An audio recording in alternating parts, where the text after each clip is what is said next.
ਗੋਲੂਵਾਲਾ SHO ਦਾ ਮਾਮਲਾ ਭਖਿਆ ਹੋਇਆ ਹੈ। ਇੱਕ ਪਕਸ਼ ਤਾਂ ਉਹਨੂੰ ਗੋਲੂਵਾਲ 'ਚ ਰੱਖਣਾ ਚਾਹੁੰਦਾ ਹੈ ਅਤੇ ਦੂਜਾ ਪਕਸ਼ ਜਿਹੜਾ ਅੱਜ ਬੈਨਰ ਲੈ ਕੇ SP ਆਫਿਸ ਦੇ ਸਾਹਮਣੇ ਜਿਹੜਾ ਧਰਨਾ ਲੱਗਿਆ ਸੀ ਉਹਦੇ ਵਿੱਚ ਸ਼ਾਮਿਲ ਹੋ ਗਿਆ ਅਤੇ ਇੱਕ ਪੋਸਟਰ ਵੀ ਲੈ ਕੇ ਉਹ ਨਾਲ ਆਏ, ਜਿਹਦੇ ਵਿੱਚ ਲਿਖਿਆ ਹੋਇਆ ਕਿ ਗੁਰਵੀਰ ਸਿੰਘ ਬਰਾੜ ਜੋ ਵਿਧਾਇਕ ਹੈ ਸਾਧੂ ਸ਼ਹਿਰ ਤੋਂ, ਉਹਨੂੰ BJP ਤੋਂ ਬਰਖਾਸਤ ਕੀਤਾ ਜਾਵੇ। ਇੱਦਾਂ ਦਾ ਬੈਨਰ ਲਗਾ ਕੇ ਇੱਥੇ ਧਰਨੇ 'ਚ SP ਆਫਿਸ ਦੇ ਸਾਹਮਣੇ ਜਿਹੜਾ ਅੱਜ ਧਰਨਾ ਲੱਗਿਆ ਸੀ ਉੱਥੇ ਇੱਕ ਪਕਸ਼ ਉੱਥੇ ਆ ਪਹੁੰਚਿਆ ਅਤੇ ਉਹਨਾਂ ਨੇ CPIM ਪਾਰਟੀ ਵੱਲੋਂ ਅਤੇ ਬਾਬਰੀ ਸਮਾਜ ਵੱਲੋਂ ਜਿਹੜਾ ਧਰਨਾ ਲਾਇਆ ਹੋਇਆ ਸੀ ਉਹਨੂੰ ਉਹਨਾਂ ਨੇ ਆ ਕੇ ਇੱਥੇ ਸਮਰਥਨ ਵੀ ਦਿੱਤਾ ਹੈ। ਅੱਜ ਜਿਹੜਾ SP ਆਫਿਸ ਦੇ ਸਾਹਮਣੇ ਧਰਨਾ ਲਾਇਆ ਗਿਆ, ਮੁਜ਼ਾਹਰਾ ਕੀਤਾ ਗਿਆ, ਸਭਾ ਇੱਥੇ ਕੀਤੀ ਗਈ। ਉਹਨਾਂ ਦਾ ਇਹ ਆਰੋਪ ਹੈ ਕਿ ਗੋਲੂਵਾਲ SHO ਅਤੇ ਉਹਨਾਂ ਦੇ ਸਟਾਫ ਨੇ ਇੱਕ ਬਾਬਰੀ ਸਮਾਜ ਦੇ ਬੰਦੇ ਨੂੰ ਧਰਨਾ ਜਿਹੜਾ ਲਾਉਣ ਆਇਆ ਸੀ, 56 ਦਿਨ ਤੋਂ FIR ਦਰਜ ਨਹੀਂ ਹੋ ਰਹੀ ਸੀ, ਉਹਨੂੰ ਚੱਕ ਕੇ ਅੰਦਰ ਲੈ ਗਏ, ਉਹਦੇ ਨਾਲ ਕੁੱਟਮਾਰ ਕੀਤੀ ਉਹਦੇ ਵਿਰੋਧ ਵਿੱਚ ਅਤੇ ਗੋਲੂਵਾਲ SHO ਅਤੇ ਸਟਾਫ 'ਤੇ ਕਾਰਵਾਈ ਵਾਸਤੇ ਮੰਗ ਕਰਦੇ ਹੋਏ ਅੱਜ ਇੱਥੇ ਧਰਨਾ ਮੁਜ਼ਾਹਰਾ ਕੀਤਾ ਗਿਆ। ਚਲੋ ਸੁਣਦੇ ਹਾਂ ਰमेश्वर वर्मा ਇਹਦੇ ਬਾਰੇ 'ਚ ਕੀ ਦੱਸ ਰਹੇ ਹਨ। गोलूवाला पुलिस थाने के संबंध में जो आज हमारा यहाँ प्रदर्शन था, धरना था, उसके संबंध में श्रीमान पुलिस अधीक्षक से बात हुई है और उन्होंने हमारी बात सुन करके और ये कहा है कि निश्चित तौर से आप जो कह रहे हो वो उस बात के ऊपर हम गौर करेंगे और निश्चित तौर से कोई पॉजिटिव रिजल्ट आएगा। और हमें भी ये लगता है कि बात जो हुई है पॉजिटिव हुई है। तो हमने सारे सवाल उनको बता दिए और हमने ये भी कह दिया कि दोनों ही जो मामले हैं उन मामलों के अंदर आपके अधिकारी दोषी हैं और बाकायदा प्रूफ के द्वारा बता दिया हमने कि रामपाल के मामले में तो ये है कि उसको अरेस्ट करने के बाद बुरी तरह से पीटा है और उसका वीडियो डिलीट करवाया है। तो आपके पास वो डॉक्यूमेंट्री प्रूफ है, वो रिकॉर्डेड प्रूफ है, तो आप उसको चेक करवा लीजिए।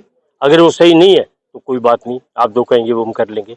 और उसके अंदर भी ये कहा था कि पुलिस ने उसको ले जा करके पीटा है, पीट करके फिर उसको हॉस्पिटल में एडमिट करवाया है। अगर चोर था तो उसके ऊपर कार्रवाई करते। FIR में का नाम है तो FIR में तो नाम हो सकता है, FIR में नाम होते ही कोई मुल्जिम नहीं होता, ये कोर्ट की रूलिंग है। तो अगर वो मुल्जिम है FIR में नाम होता ही तो फिर जांच किस बात की?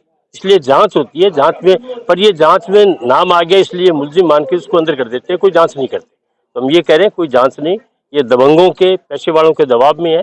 और नशे के बारे में भी हमारी खुलकर के बात हुई है कि ये जो SHO है तेजवंत सिंह नशा का ये सरगना है और इसका जो पूरा चरित्र रहा है आज तक, जहाँ भी जिस थाने में भी ये रहा है तो उस थाने पे दलितों पे, उस थाने के ऊपर जो गरीब लोग हैं उन पे हमले करते रहे और पैसे वाले के पक्ष में रहा है। और आज भी वहाँ जो है गोलूवाला के अंदर एक जाति जो एक धार्मिक मामला है और धार्मिक मामले को बैठ करके हल करना चाहिए।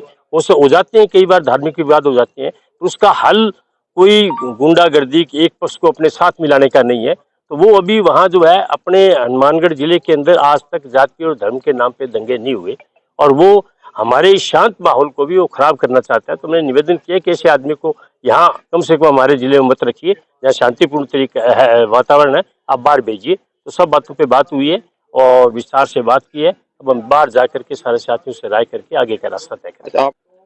भाई हमने ये नहीं कहा आप उसको हटाओ, हमने उनको कह दिया कि ये रहेगा तो यहाँ शांति नहीं रहेगी और अगर आपने इस इलाके में शांति चाहते हो तो निश्चित तौर से इसको यहाँ से हटाओ।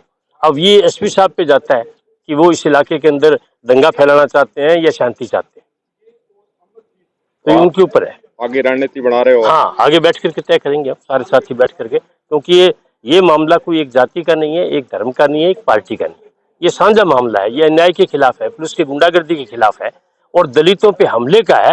इसलिए हम सबसे बैठ करके राय करके आगे का रास्ता तय करेंगे। ये थी कि जब पिछली बार हम SP साहब से मिलके गए थे तो SP साहब ने बड़ा पॉजिटिव आश्वासन दिया था, लेकिन उनके यहाँ से मिलने के जाने के बाद भी 2 दिन तक पुलिस ने अमरजीत बावरी के घर पे रेड मारी और यहाँ के उनके गेस्ट आए थे, औरतें आई हुई थी, तो उनके मुख से जो दुपट्टा भी उठाया गया था। तो SP साहब को आज जब ये बताया और यहाँ तक की वीडियो दिखाई तो SP साहब बड़े हैरान हुए, क्या इसका मतलब ये तो मेरे आदेश की उल्लंघन है। मैं कहा साहब ये तो आप देखो ना, सुनील बिश्नोई और तेजवंत के आपसे बड़े हो गए। जब आपने हमें आश्वासन दिया था कि 1 हफ्ते के अंदर, तो उनको जब रात की वीडियो दिखाई गई तो SP साहब ने बड़ा पॉजिटिव कहा है कि इसमें कोई दो राय नहीं है, इनके खिलाफ कार्रवाई होगी। और उन्होंने यहाँ तक इशारा कर दिया कि चाहे रामपाल वाले मामले में जो दोषी अधिकारी हैं कि कुछ बातें ऐसी हैं कि मैं टेबल के ऊपर आपसे साझी नहीं कर सकता। तो हमें जो आज एसपी साहब का रुझान लगा है उसमें क्लियर है कि रामपाल जी के मामले में जिन पुलिसकर्मियों ने उसके साथ मारपीट की थी या अमरजीत बावरी के साथ जिन्होंने मारपीट की थी उनके साथ कार्रवाई होना,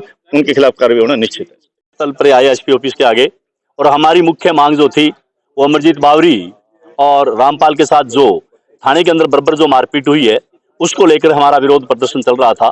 उसको लेकर के हमने आज बात की, तो हमारा ये मानना था कि कहीं न कहीं जो जिन अधिकारियों ने ये गलती की है, जिन कांस्टेबल ने ये गलती की है, उन्होंने बिल्कुल उनको 3 डिग्री टॉर्चर किया है। उस हिसाब से इन्होंने कोई अपराध ही नहीं किया, अमरजीत ने कोई चोरी भी नहीं की, ये साबित भी हो गया है। और रामपाल ने अपने साथियों के साथ 17-18 लोगों के साथ धरना लगाया था, नौजवानों के साथ डीवाईएफआई से, जो इन 5 लोगों को वहां से उठाया और उठा करके इनके साथ मारपीट की, क्योंकि रामपाल ने एक वीडियो वायरल कर दी थी एक हेड कांस्टेबल की, उसकी रंजिश थी तेजवंत सिंह को, उससे उस वजह से उसके साथ मारपीट की गई।